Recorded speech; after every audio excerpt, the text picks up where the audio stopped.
Okay, hello everyone. Now for something completely different. So yes, I began this project as a kind of a broad question of how children were involved in right-wing extremism.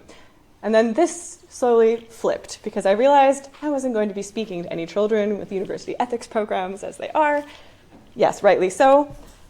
But it was inspired basically by my prior work, my MA thesis, which looked at identitarian groups like Generation Identity who specifically target youth.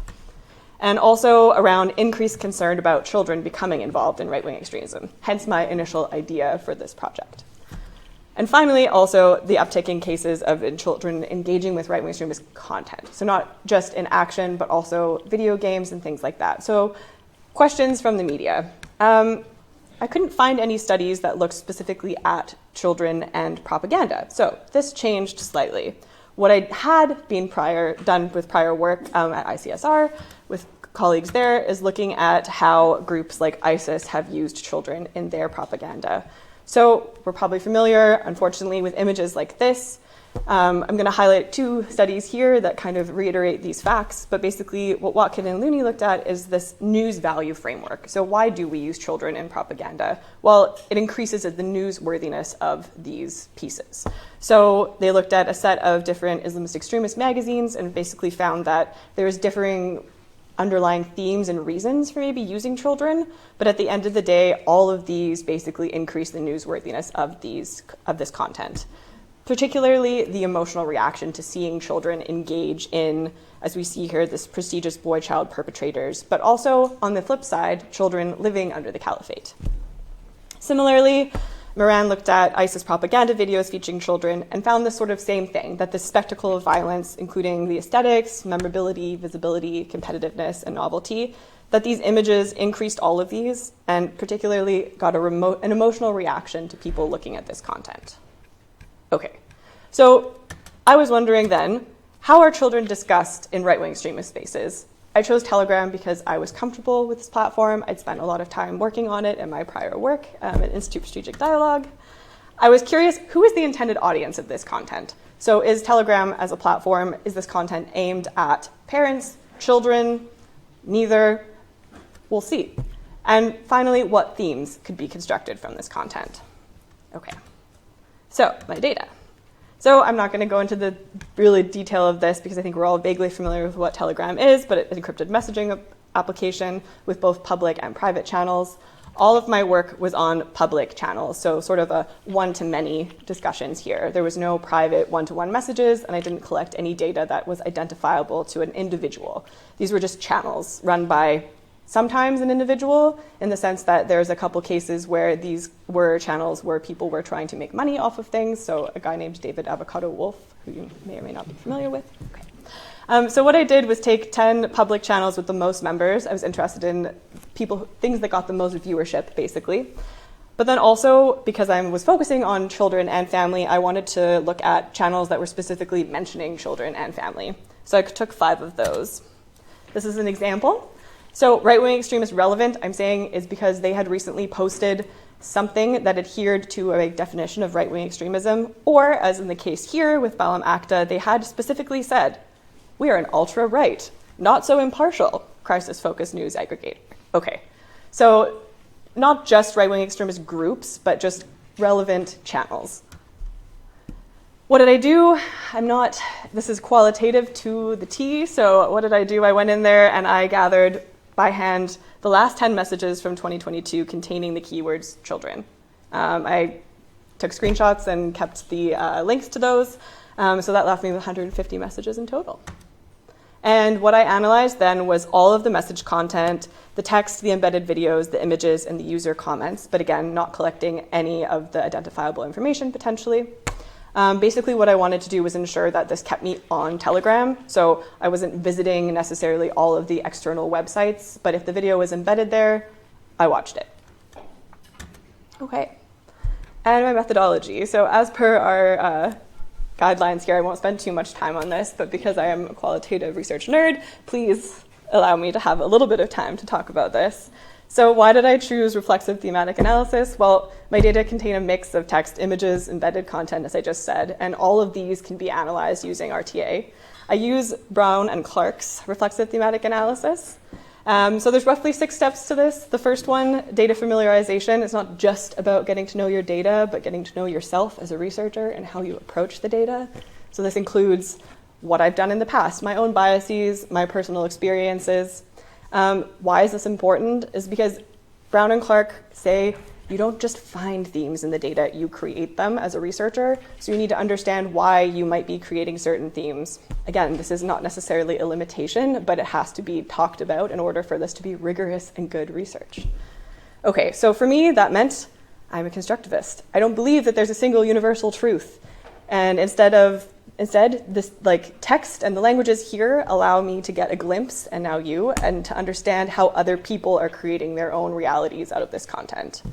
So I'm not analyzing the data for any sort of accuracy, which I think is actually quite important when it comes to this content, because it contains so much conspiracy theories and kind of strange things that it would be useless to try and go through and look at each of these and discount them for their truthfulness. Okay. Finally, themes. They're not just topic summaries. They're actually more latent. Brown and Clark define them as patterns of meaning. So it's not simply me saying that, yes, lots of times people talked about health matters. It's more in-depth than that. And also, because I construct them, it's like a representation of how I understand this data. And then reflexivity, just the fact that you don't do this once. So I go from coding to initial theme generation, and you see the circle there. So it's not just a one and done matter. In fact, when you're writing it up, as I was doing with this, I had to go back and tweak some of these things. So part of what Brown and Clark advocate for is doing what helps you visualize and make sense of the data. And for me, I may hate myself forever for really letting you see my handwriting, but here we go. This is a thematic map. Yes, you take a picture of it, please. Don't show me it again. I regret this already. But yeah, so if there's any spelling mistakes, yeah, I have trouble with spelling sometimes. Spell check is my friend. So I have 4 main themes here, and those are the ones in the boxes. And they're united by this sort of single overarching theme of trust that I found time and time again. This probably makes sense given the fact that conspiracy theories played a key role in each of the 4 themes. But to me, there were so many different conspiracy theories at play here that it wasn't necessarily the content of the theme that mattered. It was this underlying idea of trust, because regardless of their subject matter, all conspiracy theories purport to reveal the truth, or at least their version of the real story of what is happening. Similarly, each of these conspiracy theories involve what I call a conspiratorial other, or someone who's distorting the truth for their own benefit. So met with the data's competing versions of reality, and basically I was left wondering who is telling the truth. And whom do I trust in this instance? So thus for me, trust was the uniting concept. Okay, so we're going to dive into each of these themes as quickly as can be done. So first of all, we have the veneration of the natural. Okay, so according to the data, and my reading of the data, the world is divided into 2 facets, natural and unnatural. And the binary classification is all-encompassing. So it includes people, places, ideas, organizations, physical features. Because this is a right-wing extremist space, perhaps some of these up here are expected. So the idea that Christianity is natural. Interestingly, because this content all contains the keyword children in it, having children is natural. Choosing not to have children is unnatural. Similarly, only children are unnatural. So basically, as many children as possible, that is a natural state of humans in this sense. We also have a focus on traditions, including traditional health. So interestingly, natural alternative health, yes, that makes sense, and nuclear families. So basically the opposite of each of these, but unnatural things, including the LGBTQ community, physical alteration, which comes after that for a reason, and technology and science. So the content isn't simply about designating natural and unnatural. I titled this theme Veneration of the Natural because natural things here are trustworthy. They are safe, they are something to be protected and aspired to. So basically, we're putting everything natural on a pedestal. There's perhaps the clearest examples of these are the natural health and health-related content. So first example here, so we have a screenshot of an article from The Guardian talking about how couples in 2045 will be having children with assisted reproduction. what I thought was most interesting is obviously the text that accompanies this screenshot, where we're saying that synthetic children breeded to be demons on the horizon. So not just that synthetic children are scary, but they're evil. So here we have our friend, David Avocado Wolf. What is he doing? Well, he's using this as a way to sell his products. So not just an ideologue, but selling.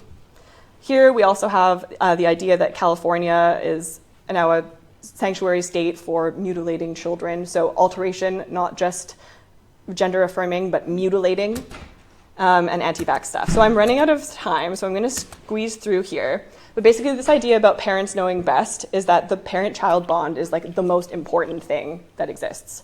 And what things that break this are the education system and healthcare. So here we have my child not being able to wear a mask, kind of a humorous thing about Halloween. What's being sold under here is homeschooling material. So this idea that, in fact, how to keep your child safe is to remove them from public school. Here, again, more health-related content. Taking your child to a concert. Here is interesting because not just that the concert is bad, but the parents who are taking their children to the concert are the worst part of this, not the singer. And this is Nelly, by the way, so not great. Most worryingly, action and responsibility. So this content is paired with this idea that not only are we as parents having a responsibility, but we have a responsibility to act on this. And it's not just for parents, it's might be parents, would be parents, maybe never parents. I'm getting my time to speed up. I'm going to talk about my favorite meme really quickly and then we'll end. Basically this here. So not only is it a responsibility to keep children safe, but it's a responsibility to have children. So up on the top there, we've got a woman saying, I accomplished so much in my life as a scientist. Meanwhile, she's met with another woman saying, I raised 5 scientists. So it's actually irresponsible of women not to have children because you're taking away 5 scientists when you are only providing 1 as a woman as a scientist. Okay, and finally, designation of dangerous groups.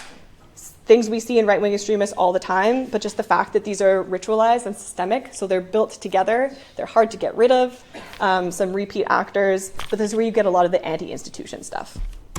Okay, so WHO, bad. Benjamin Franklin, bad. Government, bad. Okay, finally, trust, main thing. I'm just going to throw these up so you can ask questions. Well, they're there. Cool. I